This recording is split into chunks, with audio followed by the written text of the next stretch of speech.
Hello everyone, this is Suneve and I'm coming to you with You'll Learn to Love Me, a Yandere Masky X Reader by FluffyWubs. We're going to be starting off with chapter 49. There, all nice and warm, huh? Masky tucks the covers of my bed underneath my arms and legs so that I'm comfortably wrapped up. I've been trying to play it cool so he leaves. I haven't cried for the past few minutes, let alone said anything to him. Inside, however, I was still shaking. My mind still went to the most terrible scenarios of what could happen to me, and I suddenly feel Masky's hand touch my cheek, making me flinch from the sudden contact. He gently caresses my cheek, placing a kiss on my forehead while doing so. He grabs one of my hands that were above the covers and simply holds it in his grip.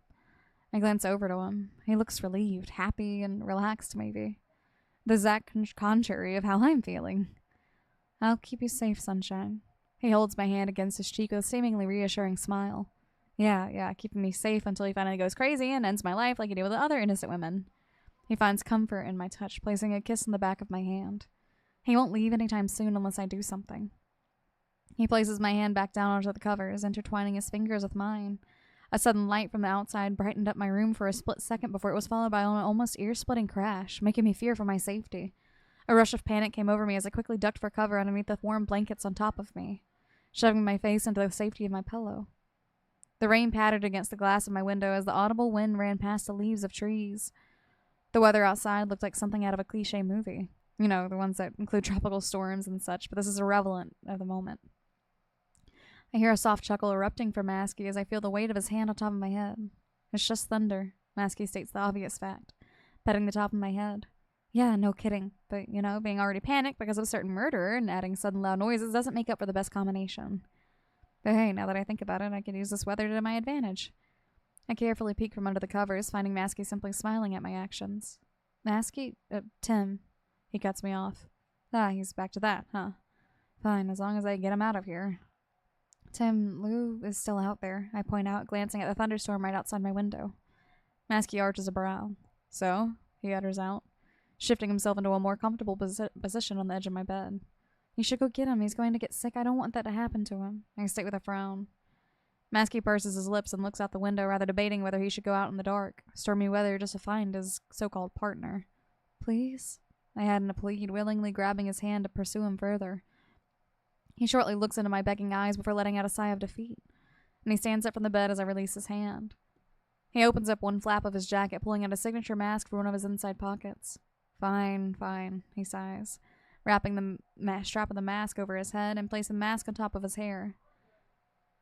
He bends down next to me to smooch me on the forehead once more before smiling. I'll be back soon, sunshine. I love you. His voice purrs before he pulls his mask over his face, concealing his true identity. And with that said, he left my room and exited out of my apartment, shutting the door, which confirmed the fact that he left. I immediately threw the covers off of myself and jumped out of bed. My adrenaline was going crazy. I don't know how much time I got, but the earlier I leave, the better. I tiptoed to my door and look out the tiny peeping hole, seeing Masky walking further and further away until he disappears into the elevator.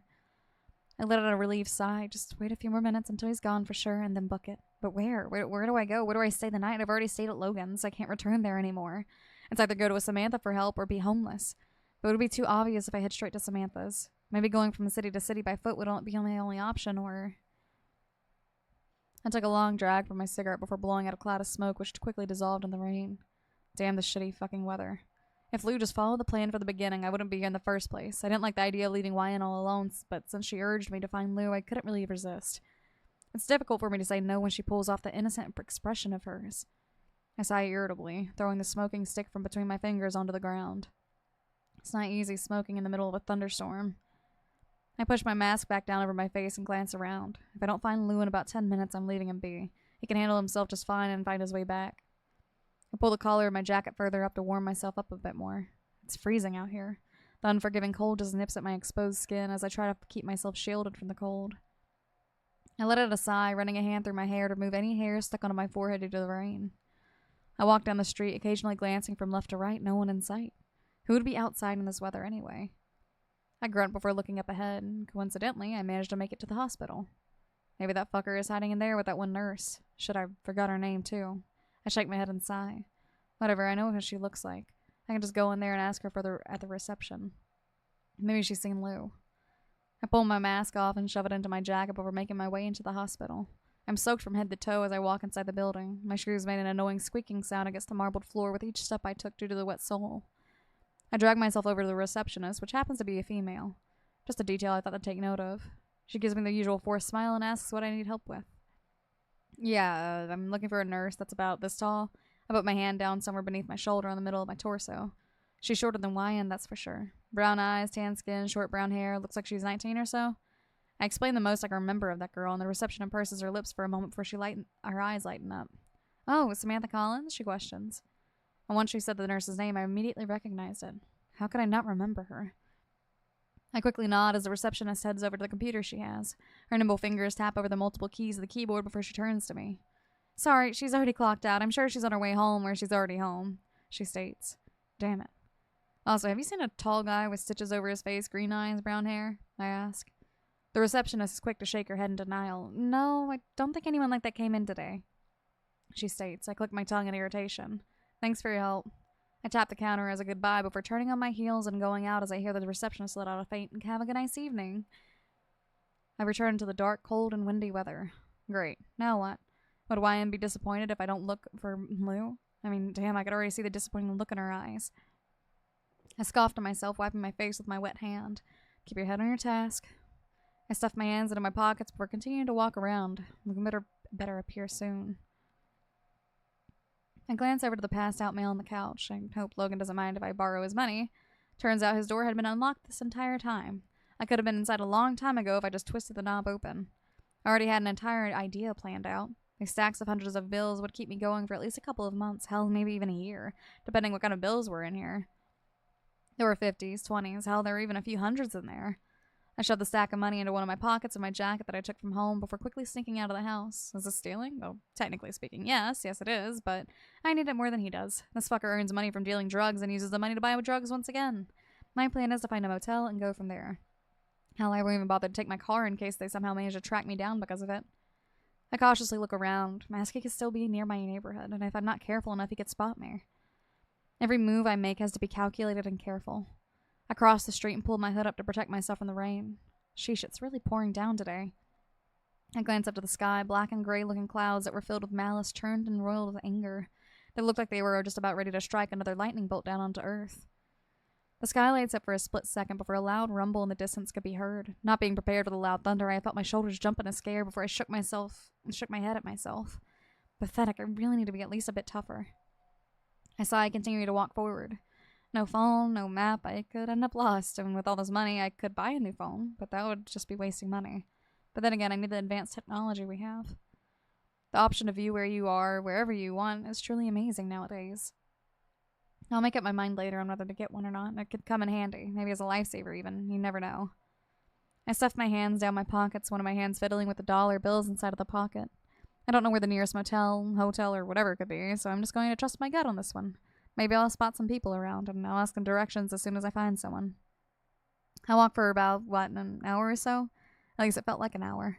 It took longer than expected until I reached the sketchy part of town. Those parts where there are hookers everywhere, eyes from potential dangerous people, eyeing you in a hunger as if you were their prey, and drug dealers roaming around, trying to earn some good cash. This is probably where Logan gets his stuff. The street in this part of town is surprisingly quiet. I remember seeing so many deaths around here on the news, either from gunfights, knife fights, or something else that revolves around hurting someone with an object. As I walk deeper into the street, I finally arrive at an all-well-known strip club, or, sex club. Whatever, they bang everyone and anything in there. A few rather big-looking guys were near the entrance, sheltering themselves underneath the cover above the entrance of the club. Big neon pink letters flashed along the walls and on top of the building that could catch the immediate attention of someone walking by. I look up ahead, down the street, before hesitantly looking at the guys hanging near the entrance. I don't know if there will be anyone else up ahead anytime soon. I might as well ask these guys. I crossed the street and approached the 5 males hanging around the entrance. 3 of them were huddled in a group, which only meant they were friends, while the other 2 were a few feet away from the other 3. 2 of the 3 guys in the group were smoking and drinking, enjoying a laugh with their pals as one of them just stared into oblivion. One looked around 40 or 50, and the other 2 were most likely around the age of 20 or 30. As soon as I get close, I catch the attention of the oldest guy, who gives me a toothy grin. He pauses his talk with his 2 buddies and turns his attention to me. Hey, Toots, you lost? He arches a bushy brow, taking a cigarette out of his mouth before blowing a cloud of smoke my way. I quickly shake my head, forcing a kind smile to be drawn upon my lips. No, sir. I'm just wondering if you knew the directions to the nearest motel, I state. The older man furrows his brows and gives my figure a quick scan. Motel, he repeats. You girls keep starting the business younger and younger, huh? He clicks his tongue, rolling his eyes before placing his cigarette back into his mouth. What in the world is he talking about? One of the other guys turned over to me. So how much for a night with you? He questions. I blink confusingly. Who does he think he is? Passing me off for some kind of prostitute? I'm sorry. I don't do that kind of thing. I awkwardly laugh. The three males share glances before the same young male speaks up again. Oh, darling, I don't think you heard me right. He laughs slightly, placing a heavy hand on my shoulder. Without any warning sign, his other hand suddenly holds up a switchblade with a tip pressed against my stomach as a warning. He had the knife shielded from anyone's sight except for from his buddies. My heart skips a beat as I see him shoot me before his threatening-looking grin. I said, how much for a night? He repeats menacingly, bringing his lips closer to my ear. I suck in a breath before quickly releasing it in words. 20? I shakily reply. The male's eyes light up before I feel the blade be removed from my stomach. 20, huh? What a score! All right, sweetie, let me take you to the motel. He grins at me, wrapping a hand around my waist, or rather much lower, down on my behind. He leads me away from the group before uttering close to my ear. No funny business or I'll rip your fucking guts out. Stay quiet and follow my lead, you got it? I quickly nod my head. Stay calm, stay calm. Once I'm far enough, I can take care of him, right? I let out a tired yawn. I've been walking around for more than half an hour and so far no sign of Lou. The only thing that kept me from going back to Ryan's apartment without Lou was the thought of her being disappointed. I sigh. The shit I'd do for her. I mindlessly walk around, passing alley by alley, just in case I spot him somewhere around those areas. Nothing. I was about to pass an alley with a dead end until I noticed some sort of silhouette in the darkness. I squint my eyes as I enter the dark alleyway. I can barely see. I curse underneath my breath before whipping out my phone, switching on the light, and to my surprise, I find someone in the corner of the dead end of the alley. Lou? I furrow my brows. He was sitting on the ground, his body hunched over as he hit his face on his knees. His body tremendously shook from what I assumed was a cold. I flashed my light over to the other corner of the alleyway, only to discover a fresh-looking dead body. I almost jumped back from my sudden discovery. Blood was spattered on the cobblestone ground, dripping from the corpse. Wait a second. I approached the dead body and shined my light on their face, only to realize. What the fuck? I exclaimed out of surprise, taking a step back. Isn't the nurse from the hospital? Samantha, was it? I flashed my light back to Lou, noticing him with his head tilted up from his knees. His eyes were wide with actual fear as his clothes had some stains of her blood on it. He took in shaky breaths, shaking his head before tugging at his hairs. I didn't do it. I didn't mean to. It wasn't me. I had to rush over and wrap my hand around his mouth before he attracted anyone around. This idiotic bastard really killed someone in a public place? You fucking idiot, I sneered, glancing at the small hunting knife laying next to his bloodied fingers. I grabbed the knife and shoved it in my pocket. The shit could still have his fingerprints on it. Fuck, I can't believe I'm helping this asshole. Lou shakily brushed a hand through his hair, letting out distressed breaths over and over, resembling someone that was hyperventilating. It wasn't me, Masky. I didn't do it. Lou had grabbed me by the collar of his jacket, pulling me closer to him, and I scowled, slapping his hands away from me. Fine, I get it, you didn't do it, I hissed before standing up.